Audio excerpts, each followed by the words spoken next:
Hi everyone, and welcome to today's Startup Equity Matters. I have Matt Secrist with me today. Hey, Matt. Hey. Matt's an expert in many things relating to startup law, and today we're going to cover stock options, the basics, I suppose, but also what we're going to do is not just do all the technical stuff. We're definitely going to give you some technical insights because it's important, but we're going to try and simplify and streamline that. Try and give you the answers as much as we can. Hey, Matt. Hey. Look, so welcome. Thanks for joining. Startup Equity Matters is a podcast for founders and their teams to help them create more value from their equity. You need to use your equity for raising and building teams. And I know as a founder myself, I was just almost constantly reading a legal document or sending and signing something. And, it was a real headache. So this whole podcast is about really making your life a lot easier. So thanks, Matt, for joining us today. Mate, would you mind just opening up, telling us a little bit about yourself and your firm and what you're specializing in? Sure, happy. Thanks for having me on today. Again, my name's Matt Secrist. I'm with Taft Law. We're a firm of a little over 800 attorneys. We represent startups through large publicly traded companies. I'm an employee benefits attorney. So what I focus on is basically how employees get paid. So one aspect of my job is help companies with their equity incentive plans. I also help companies with their retirement programs and their health insurance programs that they offer to their employees. Been working with Cake for almost going on 3 years now. It's been a great relationship, trying to help everyone understand just how option plans work, and hopefully we can kind of, again, like Jason said, simplify some things for folks. No, it's been great working with you. Your energy for startups and I guess simplifying, streamlining things has been great for us, and you've helped us learn a lot about the US over the years as we've been, getting set up over there. So thanks for that. All right. Well, look, let's jump into what is a stock option, and there's two main types that sort of startups are using: ISO and NSO. So let's dig into that a little bit. And, let's try and help people understand, when they would use an ISO, when they would use an NSO. And I think we're going to have a little secret for everyone what the best one is. If you're not going to say it, I'm going to say it at some point along the way, because I reckon there's a clear winner there for most startups. Yeah.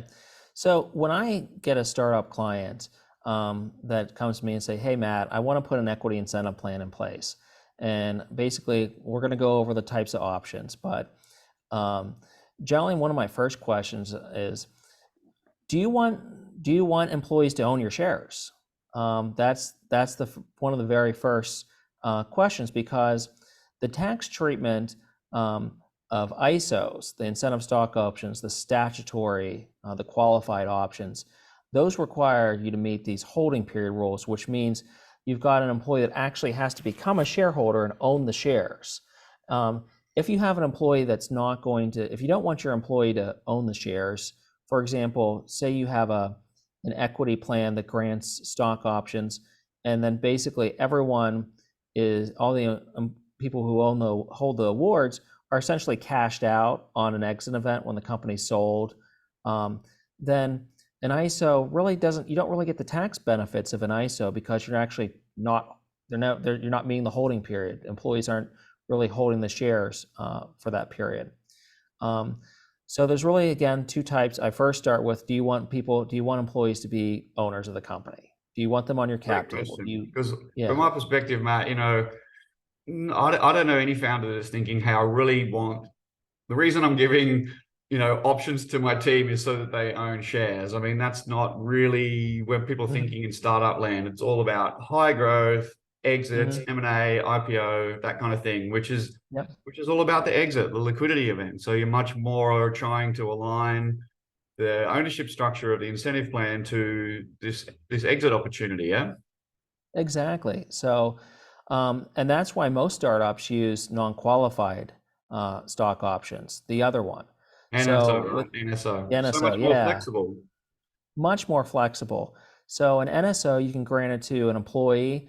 an independent contractor. So if you have someone coming in doing tech work, you have an IT person coming in setting up your systems, your firewall, and you want to pay them with an option, you can pay them with an NSO. An ISO can only be granted to an employee. So that's like one restriction. So an NSO is a lot more flexibility, especially for startups when cash might not always be available to pay your bills. So an NSO basically is an option. It gives you a right to purchase the stock in the future for an exercise price. In the US, we have this Internal Revenue Code, Section 409A, that will kind of mention that a few times here today, I'm sure. Under 409A, the exercise price of an option has to be equal to or greater than the fair market value of a share on the date of grant. So if I grant you like one option to purchase one share, and that share price at the time of the option is $10 per share, that exercise price has to be $10 or more, okay? So as long as you do that, you're going to comply with 409A. And then later on, let me jump in quick, Matt, because like this is super technical. I know we're simplifying it a lot. I'm going to try and help simplify this. I hope I'm actually helping, but let's try. So for me, in the life of an option, there's kind of 4 points. There's the granting point, which is the point where, hey, the company's sending the offer letter and we're doing the agreement and, we're granting the option to the employee or contractor, whoever it is. And the next point is vesting. The next point is exercising. And then the next point after that, will be exiting. And they can all, some of those things can happen at the same time, but there's sort of 4 main sort of moments in the life cycle of the option and becoming shares and getting the cash, getting the liquidity. So what we're talking about here is at the point of granting, you must do the 409A, which establishes the exercise price, which then gets paid at that third point, which is the exercise point, right? So correct. It's a little bit confusing. So we're talking about the first bit, and you have to do the 409A so that you don't make a mistake on setting the wrong exercise price. And if you do set the wrong exercise price, you create like massive tax problems for both the company and the employee, or is it mainly just the employee that has the problem?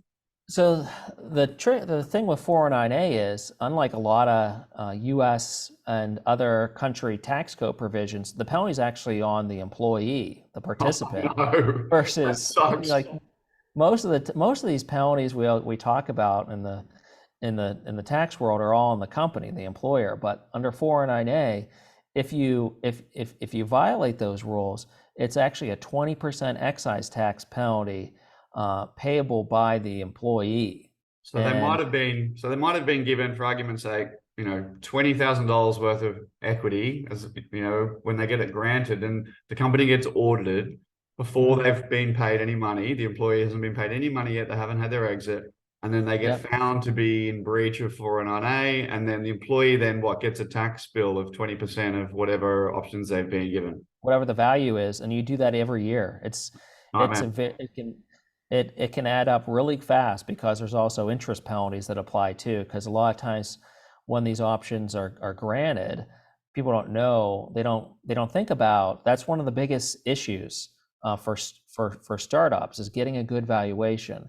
Because if you don't get a good valuation, that comes up in a couple different ways. One is, you have the risk of an IRS audit, and people aren't filing their taxes right because the 409A violation is a yearly thing. So each year you have to pay the tax and the penalties. But then later on, you also have your exit event for the company. So when you have someone doing due diligence, like the Matt for the buyer side, he's going to look at, okay, did you get a good valuation? And if not, he's going to say, did you company report this properly to the IRS? And that could be additional headaches when you're actually going for the sale of the company later on. So it used to be that these 409As were extremely expensive and complicated, but most of the good cap table providers and law firms will have like a nice, reasonably simple, not mega simple, but it's much simpler, much more affordable, including Cake. We have that, built in, and I'm sure you have partners for that. So look, it's not that hard anymore. You've got to get the 409A. Let's make sure we massively put a big tick on that. So like, all right, so we're doing our grant, we're getting our 409A, we're making sure we're correctly setting the exercise price. Well, awesome. Thanks for highlighting that. That's mega important. So where were we? So we're talking about NSOs and why they're great Yep. and why they're Yep. flexible and why they're probably the preference for a lot of startups. Yeah. I suppose, unless when were we saying we would use an ISO? I suppose you're saying it's like if you're working with employees and you want them to be shareholders down the track. So you'd rather have them convert and become a shareholder and stay with you over the medium term. And it's not necessarily about like a liquidity event. Mhm. Then you probably go for the ISO. Yeah, so the main difference is in both of them you have to have a good valuation for your data grant. You have a good exercise price, good 409 valuation, okay? Totally. And then there's the event that, as far as the tax treatment, that's when you actually exercise the options, okay? The vesting is not a tax event. It's nothing special. It's just, okay, the individual award holder, they actually own something at that point. They own the right to exercise and receive shares for the payment of the exercise price. Yeah. When that happens in an NSO, say for example, the value of the shares are $20 per share, and you set your exercise price at $5. In an NSO, that $15 difference for your employees is wages. It's subject to income tax and employment taxes. And then for your self-employed, if you have paid your IT person with an option, that self-employment income they have to report and pay taxes on. So So that's they that have to pay tax exercise. on that difference. So that's that Yeah. exercise. Mm-hmm.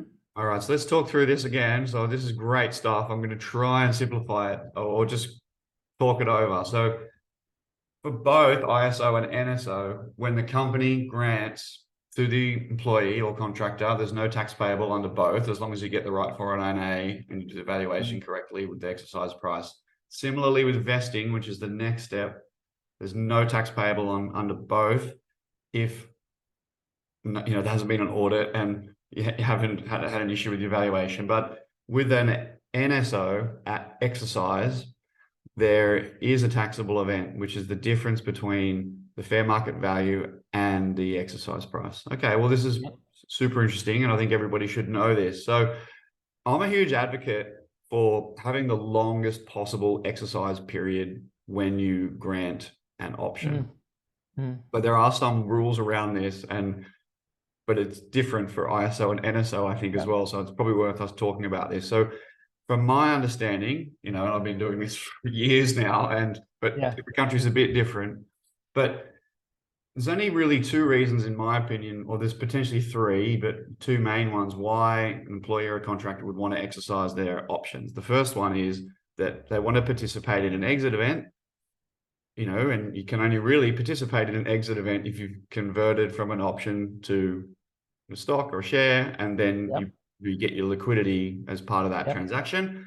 The second one is you want to participate in dividends, and option holders don't get dividends. You have to be a stock, shareholder, stockholders to get your dividend. And then the third one is if you want to vote, because normally an option holder wouldn't have any voting rights. But if you are a shareholder, then you do get your voting rights. And the third one, I think, is not that important because the amount of vote you have is normally so tiny, you're not going to influence any vote anyway. So it's really to get access to your cash, which is what you want out of your stock option plan, you need to exercise. So what I always say to founders is you want to exercise at the point of the exit, or unless the dividend is significant, because quite often you've got this big tax bill to pay to get your dividend, and that may create like a pretty serious issue for you where the tax bill is larger than the dividend. So what are your thoughts on that?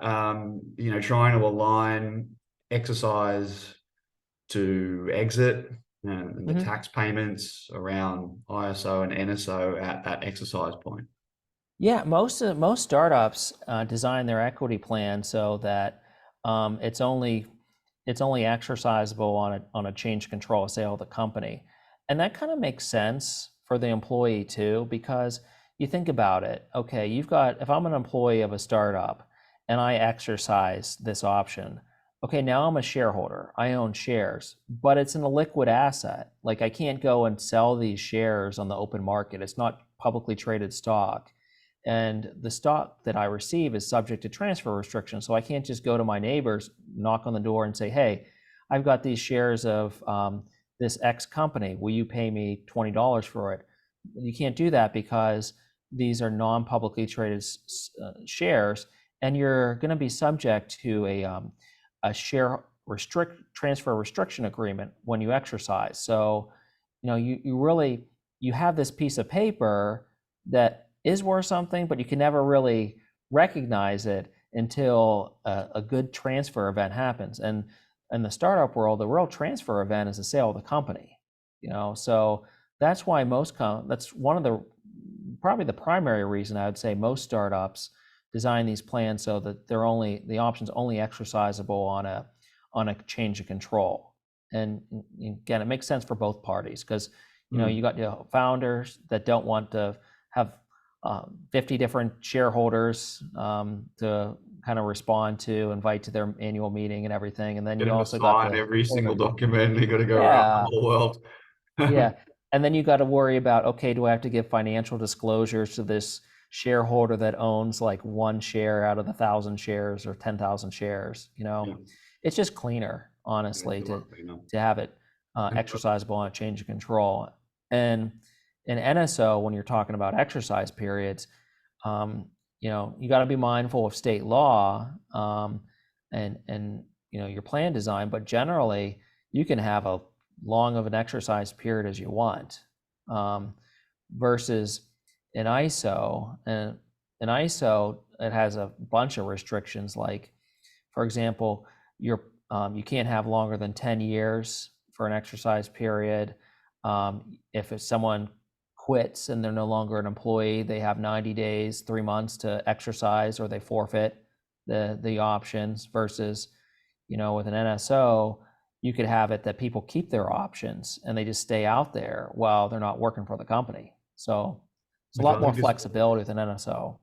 I think is critical personally. I mean, everyone's going to have a different opinion and I'm still learning, but you work for a company for several years and you earn options via vesting, and that's part of your remuneration sometimes, but then you get to the end and you have to pay your own cash out to exercise them. And it's so hard to save cash, and you might need it for house deposit or your kids college, and then you have to take it and put it into the company that you just worked for and earned options. I don't understand that from an asset allocation perspective and a risk management perspective as a founder anyway. So I don't really get that. I think it's tough on the employee to have to do that, especially if there's a big gap between there could be a reasonable size exercise payment, and then plus there could be a tax component to that as well. Or did we say that was, there could be a tax component. That was only on the NSO. So at least in that case, there isn't a tax component. So that's just the exercise payment. But the exercise payment here in the US, we have this concept as a cashless exercise. That happens a lot in these sale transactions, where basically we draft the purchase agreement that we're going to treat every option that's vested as exercise, and we're just give the option holder a cash payment. So there's no out the door as far as I have to get a loan to pay my exercise price. So we have a cashless exercise. That's cool. Here. So talk me through that a little bit. So does the company fund that, or how does that get funded then? Well, it's usually funded out of basically. You can fund it out of the sales proceeds. So the company, when they sell, they're getting this big chunk of money from the potential buyer. Okay.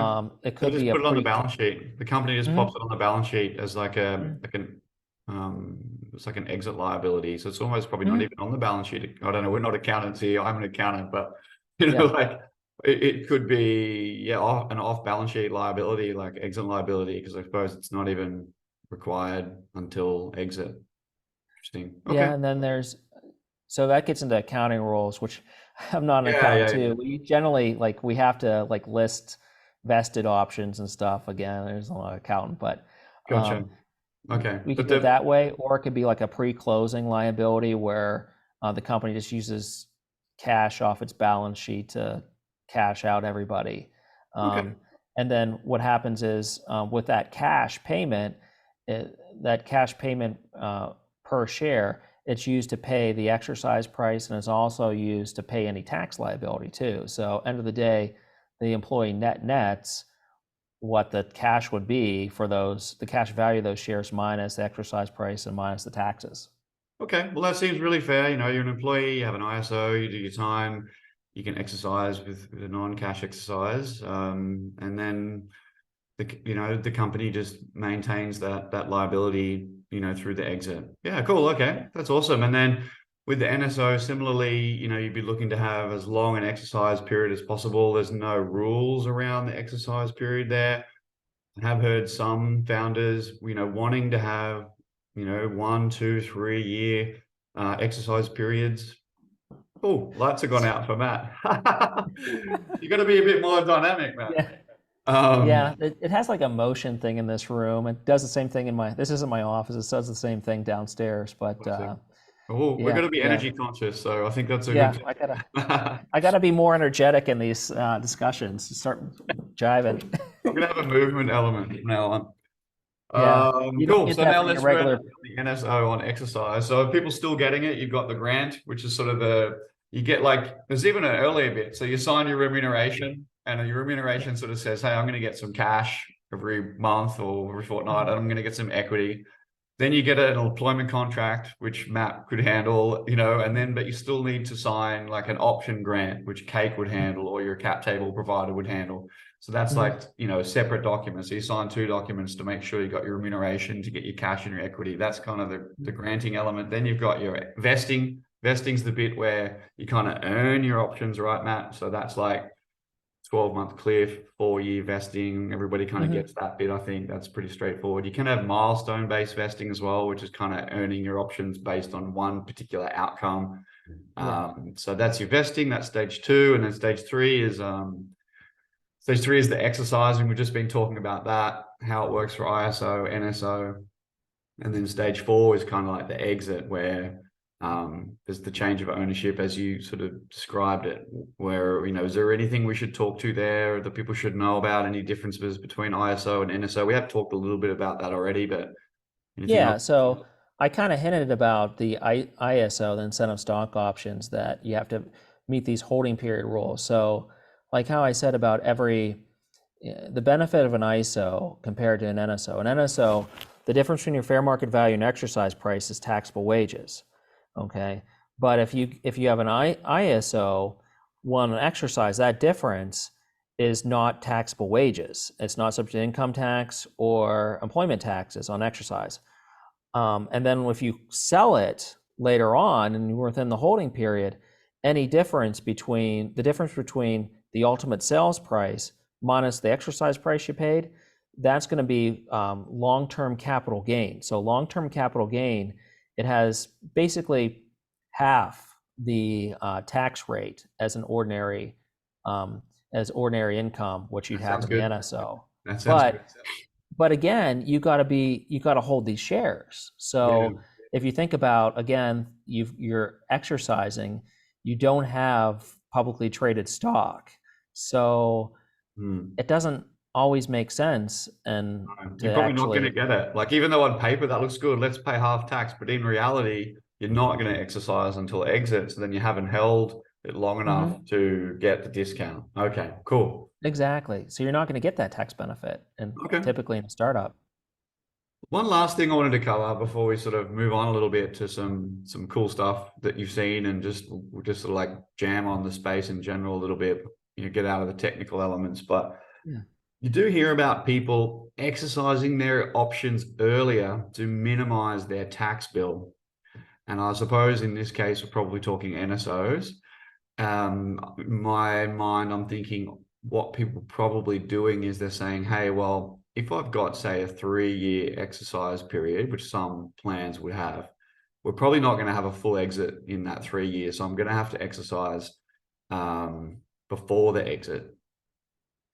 And I want to exercise as soon as possible because, I think that the fair market value of the company is as close to my exercise price as possible. So I'm going to have the smallest taxable income. And I don't want to exercise in 1 or 2 years' time, because if the company keeps going up in value, when I exercise, I'm going to have a bigger tax bill. Am I in the right space to sort of explain how that might work? Yeah, so you see that sometimes, and those get like really complicated plans. So it's really like a plan within a plan. Right. So it's basically you're doing an early exercise and you're getting what's called restricted stock. So that's stock that's subject to a vesting schedule. And you have to do different tax filings for that as well to kind of get the tax benefit.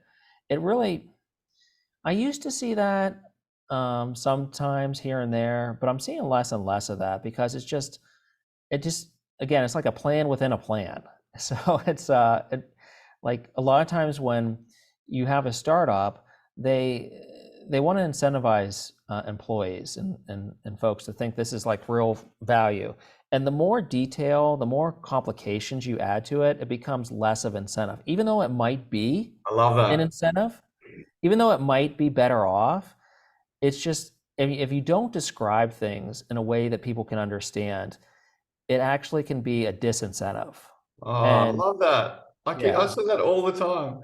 yeah, Get so caught up in the legal, technical, financial element, and mhm, but when you explain it to a regular person, they're just like, "What? I don't understand anything you just said. mhm, I just want to know I'm part of this plan, and if we all win together, I'm going to get like a good outcome. I want to be able to understand it. I don't want to have a yeah, tax bill. Like the simpler is way better in this space. It's so cool to hear you say that. Well, let's yeah, let's double down on that just to finish this section. So what I got out of all this is that startups should use NSO and have a long exercise period and give everyone the same thing and have a really nice, simple plan so mhm, that people don't have a tax problem and that, when we get down the track and we all win, mhm. everybody gets a piece of the cake. That's my summary Exactly. of all that. Piece of Uh, the cake. Love piece it.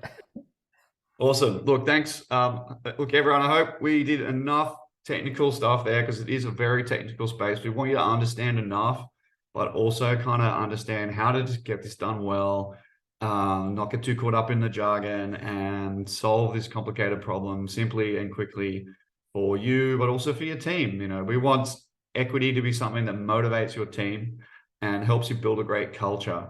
And you don't want you or your team constantly sitting in their accountant and lawyer's office trying to work out what the hell is going on, because that's very demotivating. And thank you, Matt, for bringing that up. That's amazing of you and a testament to why we partner. So let's go now and dig into something cool that's happening at the moment. Well, something not cool that's happening at the moment, but something that's current is that unfortunately, you know, capital markets are much more difficult than they were in 2021. And what happens in these more difficult years is that valuation of companies come down. I Mhm, don't think I'm, breaking any news to anyone that unfortunately startup valuations have come down 50 to 70% in those later rounds. Seed stage looks to be pretty good, but companies that raised at 20, 50, 100 times rev are having a really hard time matching those valuations in the current market. And that actually creates big issues for ordinary stock and stock options, Matt. So let's dig into that a little bit, try and help people understand that and how they can protect themselves, how we can continue to create value from stock options through these difficult mhm, periods. Because I think it's super interesting and it's the type of thing we want to help people understand. mhm. Yeah, so in that situation, say what we call them here in the US is underwater stock options. So these are stock options that have become worthless. You set the exercise price that we talked about at one value, and now things have kind of gone not the way we want them to go. So like your $10 exercise price, now your company is worth $8. So it's underwater. The option's not really worth anything to employees. I mean, there's always the potential the company's going to grow and they're going to be able to exercise. But again, you want these things to be motivating to employees. You want them to see the real value and get excited for what they're doing at the company and the potential of this exit event later on. So, the simplest way that we kind of approach these things is we basically do a cancellation and a grant of new option. basically what we do is we get a new 409A valuation. We look at how many options that we've granted the individual, and we try to figure out, okay, you know, this individual's been around for a long time. We really want to motivate them, and maybe if they've gotten like 5 options right now, because things haven't gone as well, we'll give them a new option for 8. We'll give them 8 new options instead of to replace their 5, and the 8 will be at the new valuation. So that way they can kind of still see the growth, and they don't feel like they're losing out on anything. That's the typical way I kind of handle this. It's the cleanest. There used to be back in the day, people started looking at exchange programs and everything, but that triggered all kind of 409A issues. So just to keep things simple, kind of our theme here, typically what I recommend is you just cancel the option and then you grant a new option. You just figure out some kind of ratio and give them more options than they had before. Love it. I love it. Every late stage founder should be looking at this, right? Because you've got your team there, they're getting distracted, they think their equity's underwater, that you potentially haven't even communicated to them what you think the current valuation is versus what it was and where they're at, like be communicating that, keep them up to date, be on the front foot. Potentially, I think the average in the US, 18% of your stock is in your stock option plan. So a huge amount of your company's stock is out there with these great people that have helped you build this company. So take the time, take the effort, go through this process, cancel, renew. It's much more likely you're going to have a motivated workforce and in these tough times and coming out of these tough times, companies with the best teams, most motivated teams are going to win, on the bounce back. So awesome. Thanks for covering that. Anything else on that one, Matt? Yeah, I would just add on that, like you hit the nail on the head. It's like any employee benefit, a stock option, equity grants, you got to keep stuff fresh. You got to keep it top of mind to people. So I see companies all the time where they've granted stock options in 1 year, 3, 5, 7 years pass, and no one's mentioned the stock option program at all. And employees just forget about this. Think about the company's worth 20 million, 50 million, 100 million. Yeah. So 20% of that is just out there and not working for you. It's such a huge cost to the company that just sort of goes unnoticed. So for us, it's always got to be the legal team, the finance team, and the people team connected to the leadership. So it's got to start at the top. So the culture and strategy has to have this built in. And then, these 3 cross-functional teams need to work together to make sure that this stuff's working. It can't just be sitting in the finance manager's spreadsheet or, the legal counsel is sort of making sure the contracts are up to date. I think when these things work well, those 3 teams are working together and it can be really wonderful drive for the company. It should be part of your annual discussion with employees. Just say, hey, we've granted you these many options at exercise price. Give them a statement, like go on Cake and just print out a statement for them and email it to them. Definitely. Just give them something to see in front of them that motivates them. Just don't reference their stock option program. Let them see numbers. People love numbers. Otherwise, they're scared. It's worse than good. It's scary for them, so flip it around. And we advocate, talk to them in the all hands, whether it's monthly or quarterly, like they're investors, like you give your investors updates, like help your team understand they are investors in your company. And then you can really make these discussions really positive. So yeah, thanks, Matt. Look, let's sort of wrap up. I think we've touched on something that you sort of see as the biggest fuck up already, but let's just double down on that. We like to do, like a little bit of a closed segment. So today we're going to do biggest fuck ups with Matt. What's the biggest thing people do wrong to cause themselves and their team's problems, Matt?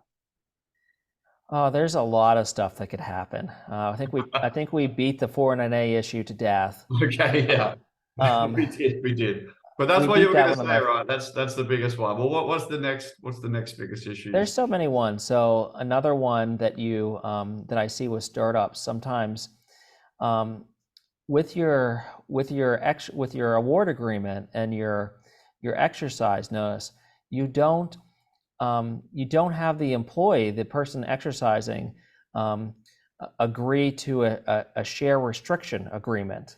So you need to make sure those shares are actually restricted. I've seen that happen where they don't have any kind of, legends on their shares, and they're just like, people think these shares are transferable, which as a private company, that gets into securities laws issues, and you're violating securities laws because you can't really freely exchange these in the public. You can't go knock on your neighbor's door and sell them. So you want to make sure you have good restrictions on your offer documents.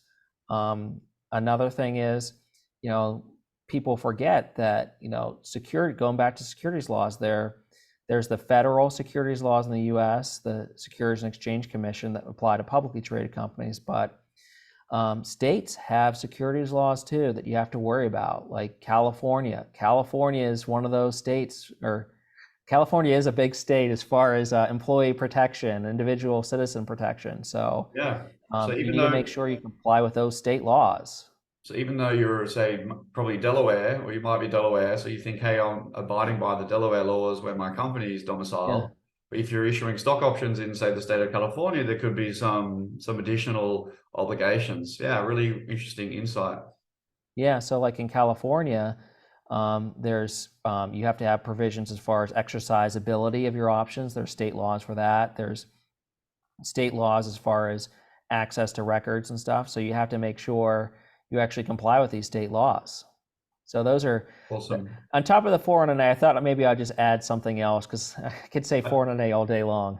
That's a cool one. That's a cool one. At Cake, we're a big believer in trying to help our customers handle both sides, because there's the stuff the company has to do wherever it's based, and then there's also stuff you're going to do wherever your employees are based. We've got a global product as well, and that creates even more complexity. And I know you're helping us on that front too, Matt, with Taft. So, hey, look, everyone, we better wrap it up. I don't want to sort of keep Matt too long. I think we did a great job of simplifying things. It is an incredibly complex area, and our mission with Startup Equity Matters is to simplify and streamline things. It's obviously our mission at Cake as well.